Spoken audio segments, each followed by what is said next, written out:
Teman-teman semua, hari Senin tanggal 21 April 2025 adalah hari terakhir saya menjalani aktivitas di kantor komunikasi kepresidenan.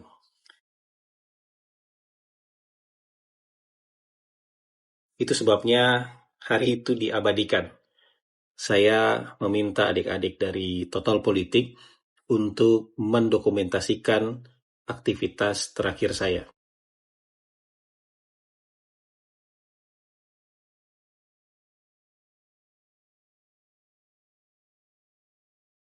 Sudah pernah saya sampaikan kepada khalayak dalam beberapa tayangan podcast bahwa kalau ada sesuatu yang sudah tidak bisa lagi saya atasi, atau kalau ada persoalan yang sudah di luar kemampuan saya, maka tidak perlu ribut-ribut, tidak perlu heboh-heboh, kita pun harus tahu diri dan kemudian mengambil keputusan untuk menepi.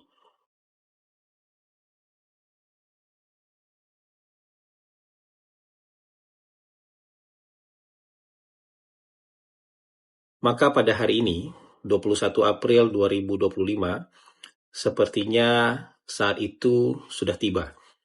Surat pengunduran diri saya tanda tangani dan saya kirimkan kepada Presiden melalui dua orang sahabat baik saya, Menteri Sekretaris Negara dan Sekretaris Kabinet. Kesimpulan saya sudah sangat matang bahwa sudah saatnya menepi keluar lapangan dan duduk di kursi penonton, memberikan kesempatan kepada figur yang lebih baik untuk menggantikan posisi bermain di lapangan. Jadi ini bukan keputusan yang tiba-tiba dan bukan keputusan yang emosional. Ini rasanya adalah jalan terbaik yang dipikirkan dalam suasana yang amat tenang dan demi kebaikan komunikasi pemerintah di masa yang akan datang.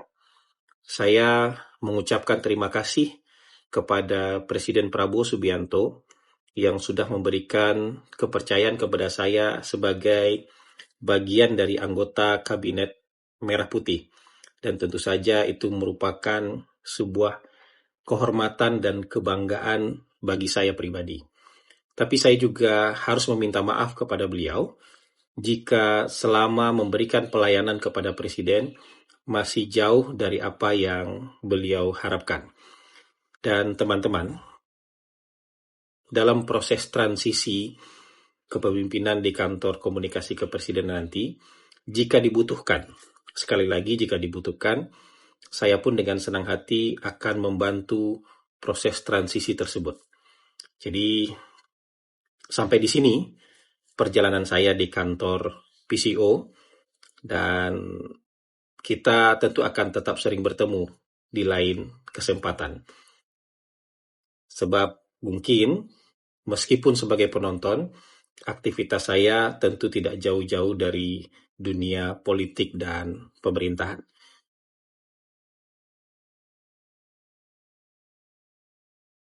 Mungkin itu yang bisa saya sampaikan kepada teman-teman semua. Assalamualaikum warahmatullahi wabarakatuh.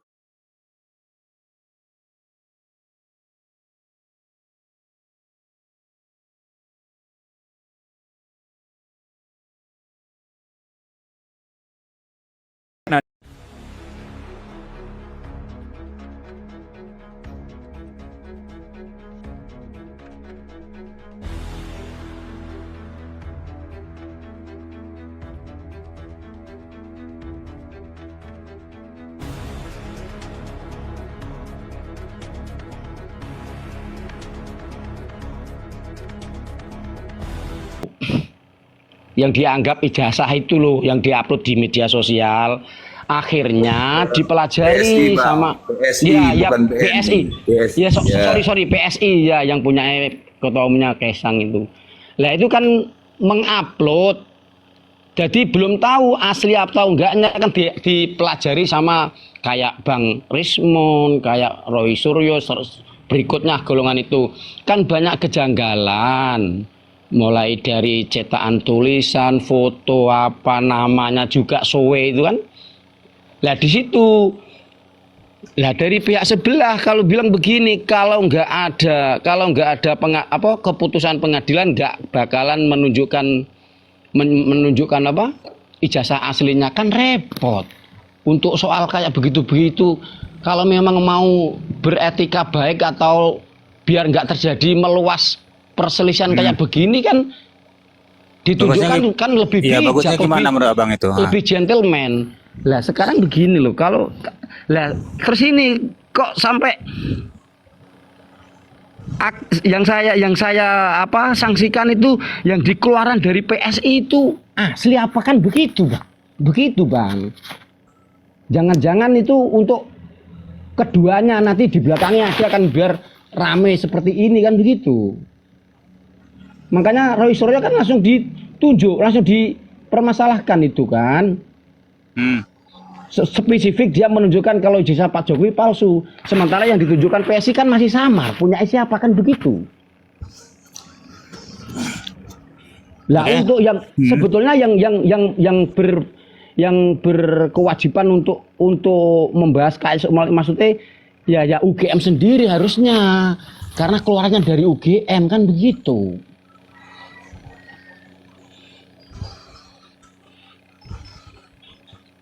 Oke Bang Tobat, udah selesai. Semakin lama semakin kayak begini ya terus meluas malahan. Dianalisa si penmaru penerimaan tahun 80 juga nggak ada nomornya yang bersangkutan. Terus dari jejak digital SMA, SD, SMA, kuliah juga selalu nggak sesuai dengan waktunya kan begitu. Udah itu aja,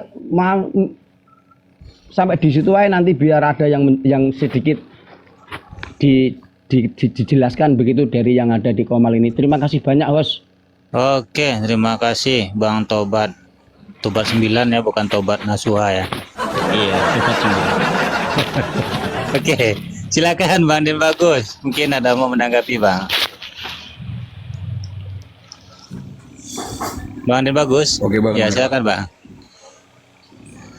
Ya oke Bang, terima kasih Bang. Jadi gini Bang, masalah ijazah Jokowi ini sebenarnya ini apa ya?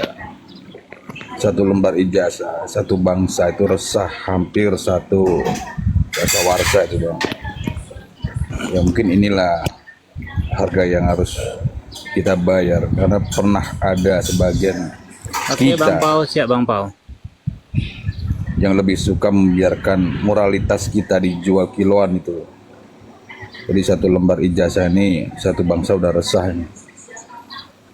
Ya kalau mengenai ijazah Bang, ini permasalahan ijazah palsu itu sebenarnya bermula dari pernyataannya Jokowi itu sendiri tuh Bang. IPK kurang dari 2 itu harusnya tidak lulus Bang. Itu tidak boleh tuh menyusun skripsi itu. Jadi kalau bilang berasal dari jurusan teknologi kayu pula lebih parah lagi tuh Bang. Padahal di Fakultas Kehutanan jurusan teknologi kayu itu nggak ada. Iya, tahu saya tuh, denger itu. Oke Bang Pau, terima kasih ya Bang Pau ya. Bang Pau ini aku turunkan atau gimana nih? Turun sendiri Bang Pau. Makasih udah di atas, sudah hadir ya Bang Pau ya. Sukses selalu buat Bang Pau ya. Kebetulan Bang Pau lagi ada klien juga ya. Ya saya turunkan ya Bang Pau ya. Makasih udah hadir. Jadi wajar nggak rakyat mempertanyakan? Parkun. Wajar. Ya nggak apa-apa lah, di bawah aja. Silakan Bang, silakan Bang. Ya jadi wajar nggak rakyat untuk mempertanyakan? Wajar.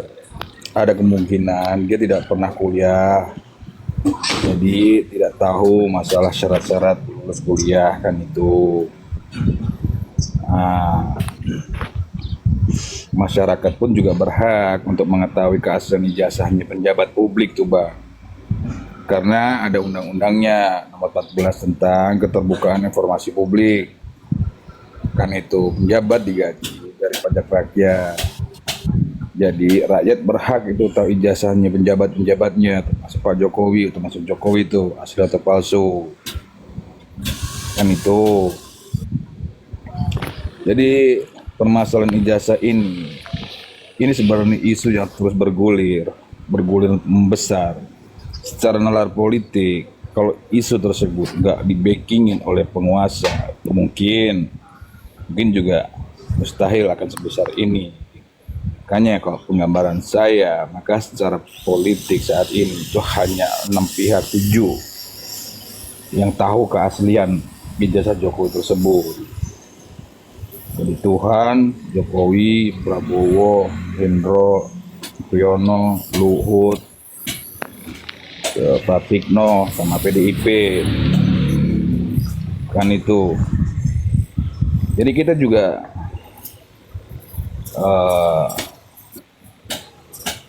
pernah itu kan yang dikatakan waktu debat apa namanya yang pertama itu kan, jangan pernah kita menolak lupa itu, karena jejak digital itu selalu ada momen di mana saat hakim sidang ijazah palsu Jokowi itu langsung ngeloyor pergi keluar sidang tanpa penjelasan apapun. Ini kan jadi aneh.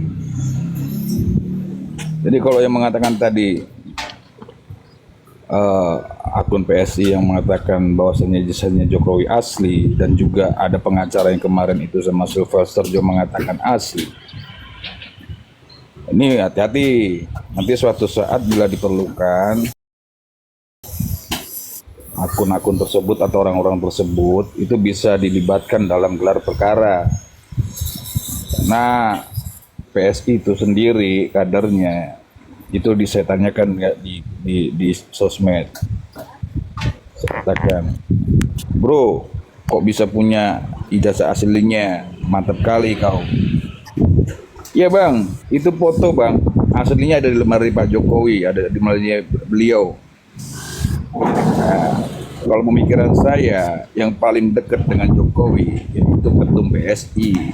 Siapa ketum PSI? Ya, dia. Jadi kalau menurut saya ya bisa keaslian atau kepalsuannya. Jadi poinnya, ingat bahwasannya dalam Omnibus Law di era Jokowi,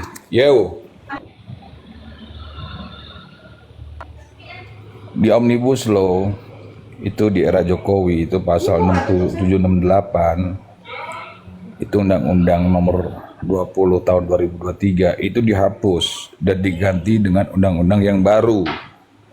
Isinya apa? Isinya bahwasanya gelar palsu ijazah itu tidak bisa dipidanakan. Itu makanya kenapa Jokowi mati-matian melawan, karena dia tahu tidak bakal dipenjarakan. Berarti artinya aman-aman aja itu. Itu dulu, Os. Terima kasih, Os. Oke, terima kasih Bang Den. Saya ke yang bermasuk Maripa. Assalamualaikum, Cu. Sehat nih, Cu. Waalaikumsalam, Abang Unrong, apa kabar? Kabar baik, alhamdulillah. Salam sehat untuk kita semua, salam Iya. kenal semua. Akun ketiga ya, akun godang ndak dipakai le doh. Oh, ndak pakai akun godang, ya patu ya. Aku ndak berkawan gue lah di unfollow awak. Kau kata awak. Saya dipakai adik tuh. Ndak pernah pakai lagi terus semenjak. Kurang awas adunya kok. Oke, saya ke ini dulu ya, ke Bang Seber. Bang Seber, silakan Bang Seber. Halo ya. Ya, silakan Bang. Nah ini saya agak bingung ya. Ini kan pemalsuan ijazah adalah pemalsuan dokumen. Itu kan masuknya pidana kan ya? Halo? Ya Bang. Nah dalam kasus pidana, kalau misalnya para pihak itu dia udah tahu jadwal sidang, tapi menghindari dari sidang tersebut, ini kan ke luar negeri itu termasuk salah satu menghindari. Apa itu termasuk contempt of court apa enggak itu? Karena kalau dalam perdata tuh nanti kalau misalnya dia kalau perdata kan dia bisa kalah dalam kasus atau bagaimana kalau kecuali kalau dia hadiri. Oke, memang dia udah ada lawyer. Nah tapi kan pidana loh, ini pidana bukannya perdata ya, pidana dan dia sengaja menghindari persidangan. Nah ini termasuk contempt of court atau enggak? Contempt of court itu kan melecehkan pengadilan ya. Nanti ada masuk pidana juga itu kan. Nah itu termasuk apa? Itu enggak? Saya kurang paham masalah hukum itu. Ya pertama itu. Mak matanya tajam Nah, kali, Kim. Nah yang kedua sih harapannya, Lanjut, Bang. yang kedua harapan saya nih, ini kan karena masalah ini kan berlarut-larut ya. Ibarat kata kalau hakim nih, kalau pengadilan seperti yang kemarin, maka akan mati satu tumbuh seribu. Besok akan ada lagi orang-orang yang menuntut gitu loh. Mestinya nih hakim berinisiatif, oke ambil itu ijazah Jokowi, periksa, jadi keputusan apapun harus melalui pemeriksaan ijazah Jokowi. Jangan cuma macam-macam, misalnya rumble buzzer Aku jangan legal lah besarin itu. ya. Ini ada info penting ya. Iya. Jadi hakim itu harus Purnawirawan inisiatif ambil ijazah TNI Jokowi, mendukung periksa. untuk